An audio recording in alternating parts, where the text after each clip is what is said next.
দুনিয়াতে কোনো জিনিস এমনি এমনি সৃষ্টি করা হয় না, এর পিছনে ভাইটাল থাকে, হাকিকত থাকে, থাকে না? হাকিকত থাকে। বলে আমাদেরকে আল্লাহ সুবহানাহু ওয়া তাআলা কেন সৃষ্টি করছে? ওমা খালাকতুল জিন্না ওয়াল ইনসা ইল্লা লিয়াবুদুন।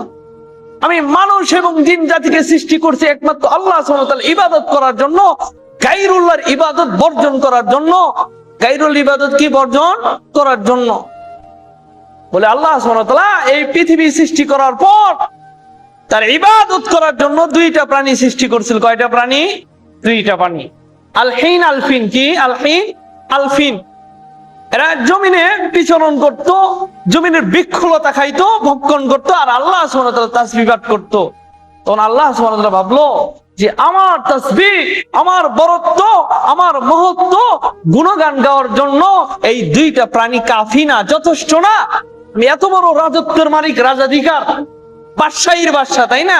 প্রতাপশালীর প্রতাপশালী বাদশাহ আল্লাহ সুবহানাহু ওয়া তাআলা।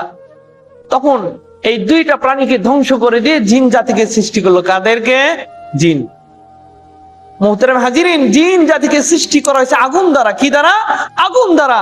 আর আগুনের মৌলিক এবং ফিতরত গুণ হলো সে নত হয় না, উপরের দিকে উঠতে চায়। অহংকার, তাকাব্বুর। অহংকার কি? তাকাব্বুর। গাছ দেখবেন নত হয়, সবসময় উপরে ওঠে, ওঠে না? উপরে ওঠে, তারপরও গাছের ভিতরে কি? তাকাব্বুর, অহংকার নাই। গাছ সে নিজে জানে যে আমার ভিতরে অহংকার আছে, আমি উপরের দিকে উঠতে চাই, কিন্তু আল্লাহকে ভুলে না। তার দৃষ্টান্ত উদাহরণস্বরূপ জগৎ বিখ্যাত কুতুবুল আলম শেখ শিবলি একদিন রাস্তায় যাইতেছে, গাছ ডাক দিয়ে বলে, হে শিবলি, কুম, দাঁড়ায় যাও। শিবলি দাঁড়ায় গেছে। গাছ, কি ব্যাপার?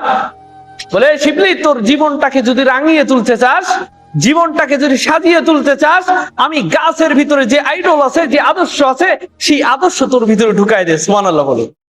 মুহতারাম হাজিরিন, এবার শিবলি বলে, গাছ, তোর ভিতরে কি এমন আইডিওলজি, আদর্শ আছে, যে আদর্শ আমি শিবলির ভিতরে ঢুকাবো?